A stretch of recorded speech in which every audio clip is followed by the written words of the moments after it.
Hi friends, ఈరోజు current అఫైర్స్లోని మన మొదటి అంశం, అయోధ్యలో అంగరంగ వైభవంగా బాలరాముడి ప్రాణప్రతిష్ఠ అనేది భారత ప్రధాని నరేంద్ర మోడీ చేతుల మీదుగా ప్రాధాన్యతను సంతరించుకుంది. జై శ్రీరామ్ నినాదాలతో ప్రతిధ్వనించి విదేశాల్లో ఘనంగా కూడా సంబరాలు నిర్వహించారు. నవశకానికి ఇది నాంది అని ప్రధాని మోదీ వ్యాఖ్యానించారు. నిర్మాణ కార్మికులపైన పూలజల్లు, అభినందనలు, ఆధ్యాత్మికవేత్తలు, ప్రముఖులతో ప్రాంగణంలో కలకల పులకరించిన ప్రజానీకం, ఆహ్వానితులతో నిండిపోయిన అయోధ్య రామాలయ ప్రాంగణము. దీనిలో భారతదేశంలోని ప్రతి ఒక్క భారతీయుడు సగర్వంగా భక్తకోటితో పరవశించిపోయారు. దిగ్గజ ప్రముఖులు, కళాకారులు, వ్యాపారవేత్తల సమక్షంలో ప్రధాని మోదీ ఈ ఆలయంలో ప్రాణప్రతిష్ఠను సోమవారం ఘనంగా నిర్వహించారు. ఇదే స్ఫూర్తితో కొన్ని తరాలు వెలుగులీనేలా భారత్ నిర్మించుకున్న అంటూ పవిత్ర ధామం నుంచి ఆయన పిలుపునిచ్చారు. ఈ సందర్భంగా ప్రాణప్రతిష్ఠలో అయోధ్యలో బాలరాముడికి పూజలు చేస్తున్న ప్రధాని మోదీ బాలరాముడి విగ్రహాన్ని మనము ఈ చిత్రపటంలో చూడవచ్చు.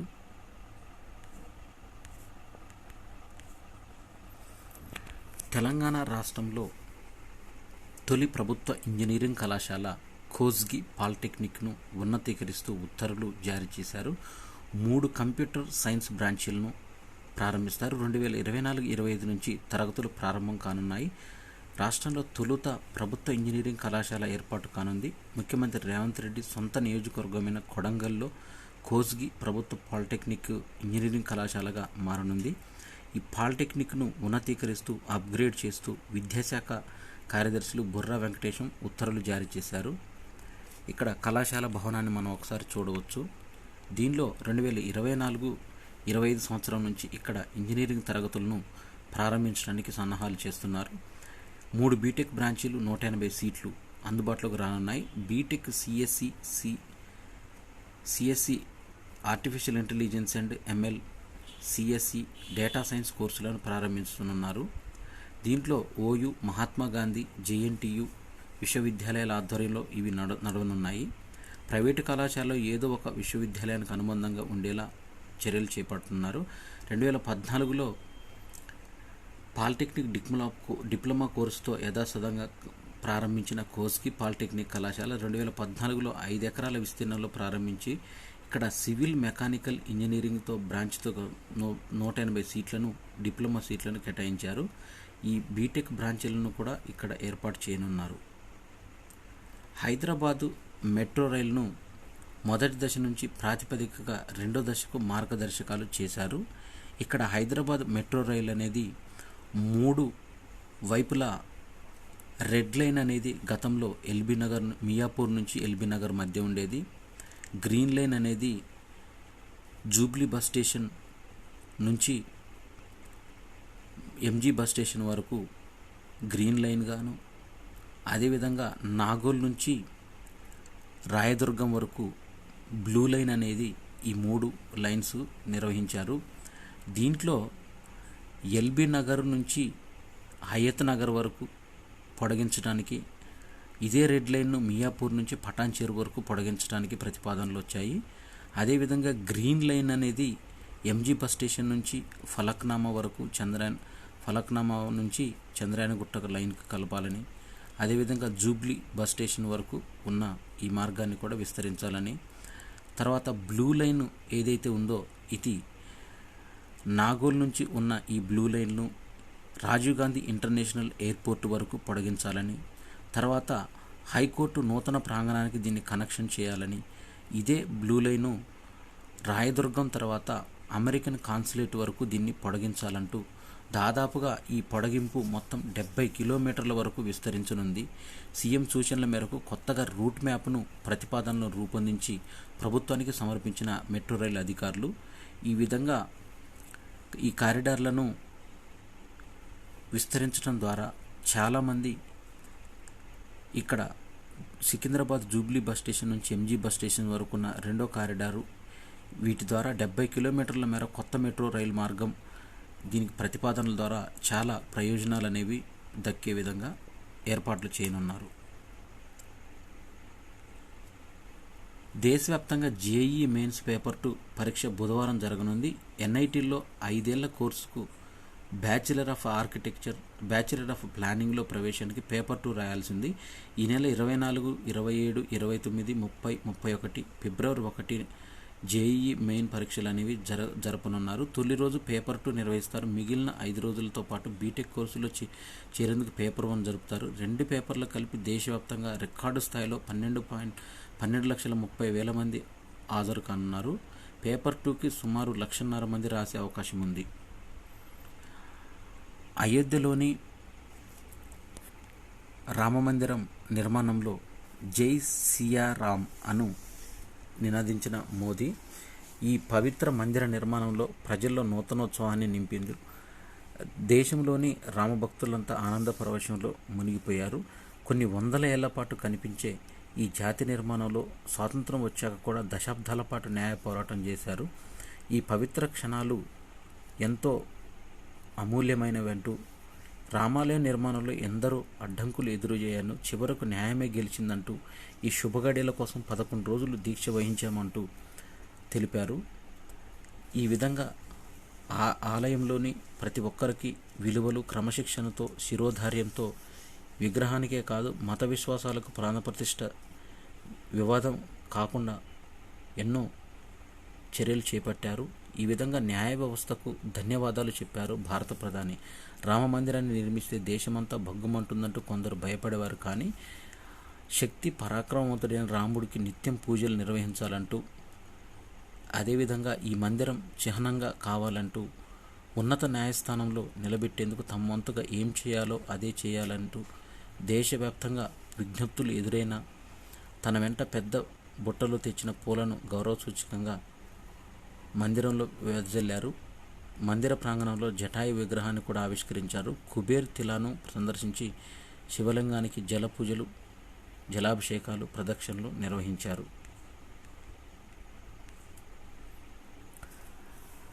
రామ్ గోపాల్ వర్మ దర్శకత్వం వహించిన వ్యూహం సినిమాను థియేటర్లలో విడుదలకు అనుమతిస్తూ central board of film certification జారీ చేసిన ధృవీకరణ పత్రాన్ని రద్దు చేయాలంటూ సోమవారం హైకోర్టు తీర్పును వెలువరించింది.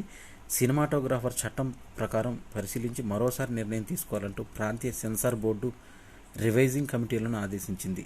3 వారాల్లోగా దీనిపైన నిర్ణయం తీసుకోవాలంటూ సినిమా విడుదలకు అనుమతిస్తూ కేంద్ర సెన్సార్ బోర్డు రివైజింగ్ కమిటీ తీసుకున్న చర్యలు పేటెంట్ చట్టాన్ని విరుద్ధంగా ఉన్నాయంటూ పేర్కొన్నారు. ఈ సినిమాకు సర్టిఫికెట్ జారీ సందర్భంగా ప్రాంతీయ కమిటీలో లేవనెత్తిన అభ్యంతరాలకు వివరణ ఇస్తూ ఎలాంటి కారణాలు పేర్కొనలేదంటూ తెలిపారు.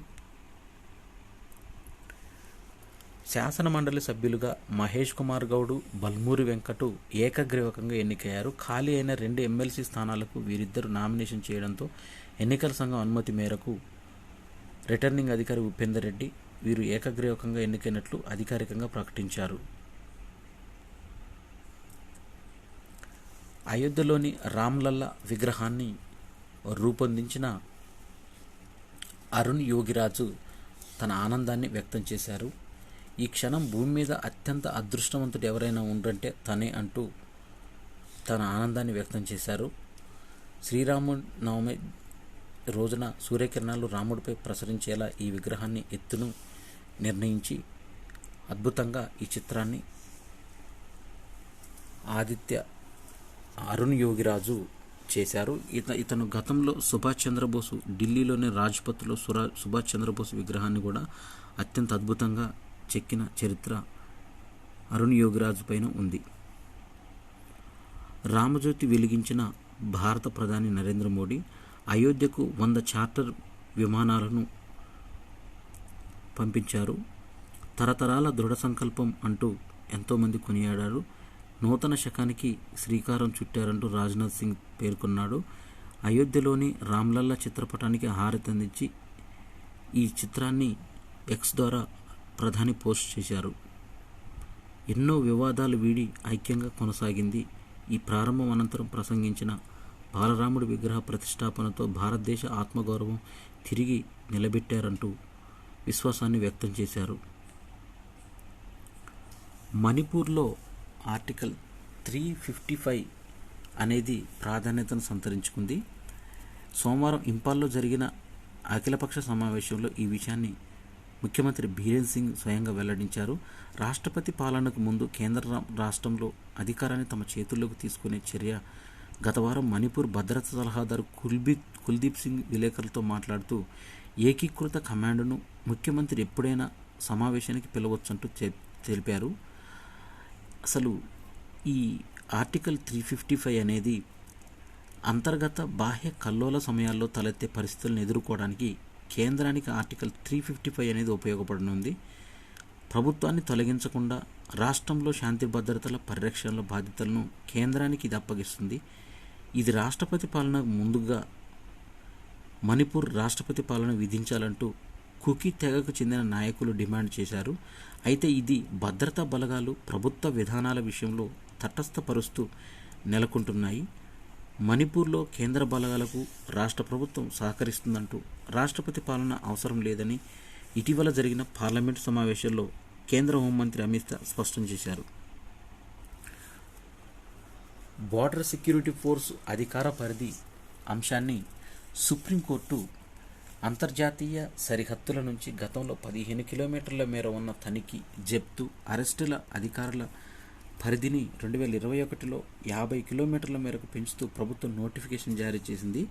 పంజాబ్ ప్రభుత్వం సుప్రీంకోర్టులో సవాలు చేస్తే ఈ పిటిషన్ను justice DY Chandrachud, justice JB Pardiwala, justice Manoj మిశ్రాలతో కూడిన ధర్మాసనము పరిశీలించాలని 1968 బీఎస్ఎఫ్ చట్టం పరిధిని దాటుతుందా అని కేంద్ర ప్రభుత్వం ప్రశ్నించింది. ప్రధాని నరేంద్ర మోడీ దేశంలోని 1 కోటి గృహాలకు సౌర విద్యుత్ సౌకర్యాన్ని కల్పించాలంటూ నిర్ణయించారు. దీనికోసం ఇళ్ల కప్పులపైన సౌర ఫలకాలు, సోలార్ రూఫ్లను వ్యవస్థను నెలకొల్పే లక్ష్యంతో ప్రధానమంత్రి సూర్యోదయ్ యోజనను ప్రారంభించారు. అయోధ్యలో సోమవారం శ్రీరామ ప్రాణప్రతిష్ఠ కార్యక్రమంలో పాల్గొని ఢిల్లీకి తిరిగి వచ్చిన తర్వాత ఆయన ఈ సూర్యవంశ భగవాన్ శ్రీరాముని కాంతి నుంచి ప్రపంచవ్యాప్తంగా ఉన్న భక్తులు ఎల్లప్పుడూ సౌరశక్తిని పొందుతూ ఉంటారు అంటూ ఈ సందర్భంగా ఈ సౌర విద్యుత్ పథకాన్ని ప్రధానమంత్రి సూర్యోదయ యోజనను ప్రారంభించారు. గణతంత్ర దినోత్సవంలో 3 ఏళ్ల తర్వాత తెలంగాణకు చెందిన శకటం అనేది పాల్గొననుంది. 2015, 2020 తర్వాత అవకాశం తిరిగి దక్కింది. ముఖ్యమంత్రి రేవంత్ రెడ్డి చొరవతో ఈ ప్రకటనలో తెలిపారు. 2 ఏళ్ల పాటు ప్రదర్శనకు అనుమతి లభించింది. తర్వాత స్వాతంత్రానికి పూర్వం తెలంగాణలో నెలకొన్న నిరంకుశ విధానాలు, రాచరిక పెత్తందారీ వ్యవస్థకు వ్యతిరేకంగా కొనసాగిన ప్రజా ఉద్యమాల స్ఫూర్తితో ఈ ఏడాది శకటాన్ని రూపొందించారు. అట్టడుగు స్థాయిలో ప్రజాస్వామ్యకాంక్షను, తెలంగాణ స్వాతంత్ర సమరయోధుల వారసత్వం అనేది ఇతివృత్తంతో తీర్చిదిద్దారు. వీటిపై కొమరం భీం, రామ్జీ గోండ్, చాకలి ఐలమ్మ వంటి పోరాట యోధులు విగ్రహాలతో పాటు రాష్ట్ర కళాకారులు జానపదాలను ప్రదర్శించనున్నారు. సాహితీ పండుగకు హైదరాబాద్ నగరం సిద్ధమైంది. ఏటా గణతంత్ర దినోత్సవం సందర్భంగా నిర్వహించే ఈ పండుగ ఈ నెల 26 నుంచి 28 వరకు జరగనుంది. హైదరాబాద్లోని సట్వా నాలెడ్జ్ సిటీలోని నిర్వాహకులు ఏర్పాటు చేశారు. 3 రోజుల పాటు వివిధ కార్యక్రమాల్లో సాహితీవేత్తలు, నిపుణులు, సామాజిక కార్యకర్తలు, సాంస్కృతిక కళాకారులు పాల్గొని సంస్కృతి, తెలుగు భాషకు సంబంధించిన సదస్సులు, స్టేడీ టాక్, పుస్తక పరిచయాలు, చిన్నారుల కోసం నన్హా నుక్కడ్ సైన్స్ అండ్ సిటీ, యువత కోసం యంగిస్తాన్ నుక్కడ్ కార్యక్రమాలు నిర్వహిస్తారు. ప్రముఖ పుణ్యక్షేత్రమైన కోమరవెల్లి మల్లికార్జున స్వామి ఆలయంలో సోమవారం పట్నం అగ్నిగుండాల కార్యక్రమాలు వైభవంగా జరిగాయి. హైదరాబాద్లో భక్తుల ఆధ్వర్యంలో జరిగిన మొదటి ఆదివారాన్ని పట్నం వారంగా చేపట్టడం ఆనవాయితీ. తోటబావి సమీపంలో పట్నం అగ్నిగుండం ఏర్పాటు చేయడంతో భక్తుల పూనకాలతో ఊరేగిపోయారు. ఈ సందర్భంగా విగ్రహాలను పట్నం మీదుగా తీసుకెళ్లే మల్లన్న స్వామికి కీర్తిస్తూ భక్తులు చేసిన జయజయధ్వానాలు మిన్నంటాయి. అయోధ్యలోని రామమందిర నిర్మాణం అనేది నవశకానికి నాందిగా రామమందిరంలో అనువనువున ఆధ్యాత్మికత, కళాత్మకత 1000 ఏళ్లుగా చెక్కు చెదరని రీతిలో నిర్మాణం జరుపుకుంది. దీంట్లో ఆలయ ప్రత్యేకతలు 14 మీటర్ల మండపంతో రోలర్ కాంపాక్ట్ కాంక్రీటు బాహ్య నిర్మాణం సిద్ధం చేశారు. 70 ఎకరాల ప్రాంగణంలో 70% మేర వెదజల్లేలా ఆలయాన్ని నిర్మించారు. దీంట్లో ముఖ్యంగా నగారా శైలి అనేది ప్రాధాన్యతను సంతరించుకుంది. సాధారణ శిల్పశాస్త్రంలో ఆలయాల నిర్మాణానికి సంబంధించి 3 పద్ధతులు ఉంటాయి. 1 నాగర శైలి, 2 ద్రావిడ శైలి, 3 విసార శైలి. ఇందులో నాగర శైలి ఎక్కువగా ఉత్తరప్రదేశ్లో కనిపిస్తుంది. ద్రావిడ శైలి అనేది దక్షిణాది ఆలయాల్లో కనిపిస్తుంది. నాగర శైలిలో భారతీయ సంస్కృతి ఉట్టిపడేలా కాకుండా హిందూ ధర్మానికి దర్పణం పడుతుంది. ఇందులో అటు కళాత్మకత ఇటు ఆధ్యాత్మికత ప్రతిబింబించేలా 5వ శతాబ్దం నుంచి ఈ శైలి ఆలయ నిర్మాణాల్లో ఉన్నట్లు విశ్లేషించారు. ఉత్తర భారతదేశంతో పాటు కర్ణాటకలో ఈ తరహా కట్టడాలు కనిపిస్తాయి మనకి. ఏళ్ళు గడిచే కొద్దీ కూడా ఈ నగారా శైలిలో ఎన్నో మార్పులు వచ్చాయి. గుప్తుల హయాంలో దీనికి మంచి ఆదరణ లభించింది. ఈ నగర శైలి ఆలయాల్లో గర్భగుడి, మండపం, ప్రదక్షిణ, పాదశిఖర, ఆలమడ, కలశ, అంతరాల జగతిని అనే భాగాలు ఉంటాయి. గర్భగుడి జన్మస్థానంగా పరిగణిస్తారు. దీంట్లో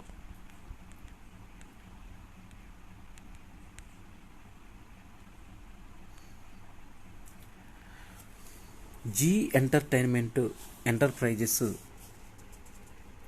తమ భారత అనుబంధ సంస్థ కల్వర్ మ్యాక్స్ ఎంటర్టైన్మెంట్ గతంలో సోనీ పిక్చర్స్ ఈ రెండింటి మధ్య కుదిరిన ఒక ఒప్పందం $10 బిలియన్ల ఒప్పందాన్ని కుదుర్చుకున్నారు. జపాన్కు చెందిన సోనీ గ్రూప్ కార్పొరేషన్ తెలిపింది ఒప్పందాన్ని రద్దు చేసుకుంటున్నట్టు నోటీసులు జారీ చేశారు. $90 మిలియన్ సుమారు 750 కోట్లు చెల్లించాలంటూ అందులో పేర్కొంది. దీనిపైన సోనీ చేసిన ఆరోపణలు నిజం లేదంటూ విలీనాంతర సంస్థకు ఎవరు నేతృత్వం వహించాలనే అంశంపైన భిన్నాభిప్రాయాలు వెలువరించి ఈ ఒప్పందాన్ని రద్దు చేసుకున్నారు. అయోధ్యలోని రామ్లల్లా బాలరాముడి విగ్రహము ఈ విధంగా ఉంటుంది. స్పోర్ట్స్కు సంబంధించిన కరెంట్ అఫైర్స్లో భాగంగా ఇంగ్లాండ్లో స్వదేశంతో ఇంగ్లాండ్లో ఆడిన 64 టెస్టులలో భారత్ 22 విజయాలను సాధించింది. 14 మ్యాచ్ల్లో పరాజయం పాలైంది. 28 మ్యాచ్లు డ్రాగా ముగిశాయి. ఎలాంటి పరిస్థితుల్లోనైనా ఇంగ్లాండ్లో ఓటములు ఎదురైనా కానీ, విమర్శలు వస్తున్నా కానీ సుదీర్ఘ ఫార్మాట్ను సరికొత్తగా భారత జట్టు అడుగువేసింది. టీమిండియాతో 5 టెస్టుల సమరానికి సయ్యంది. రోహిత్ సేనతో పోరులో భారత్లోని స్పిన్ పిచ్లపైన ఇంగ్లాండ్ బజ్బాల్ వ్యూహం ఫలిస్తుందా అనేది చూడాల్సి ఉంటుంది. భారత్ ఇంగ్లాండ్ల మధ్య 5 టెస్టు సిరీస్ల మ్యాచ్కు సన్నాహాలు ఏర్పాట్లు చేశారు. ఐసీసీ వార్షిక ఉత్తమ టీ20 జట్టుకు టీమిండియా బ్యాటర్ సూర్యకుమార్ యాదవ్ కెప్టెన్గా ఎంపికయ్యారు. ఈ జట్టులో యువ opener Yashasvi Jaiswal, spinner Ravi Bishnoi, phasor Harshdeep చోటుకు దక్కింది. వీరికి 11 మందిని ఐసీసీ వార్షిక ఉత్తమ జట్టుకు ఎంపిక చేశారు. భారత జట్టు ఓపెనర్ శుభ్మన్ గిల్, మాజీ కోచ్ రవిశాస్త్రిలను బీసీసీఐ సన్మానించింది. మంగళవారం జరిగే కార్యక్రమంలో 2023 మేటి క్రికెటర్ అవార్డుతో గిల్, జీవిత సాఫల్య పురస్కారాలతో రవిశాస్త్రిని సత్కరించనుంది.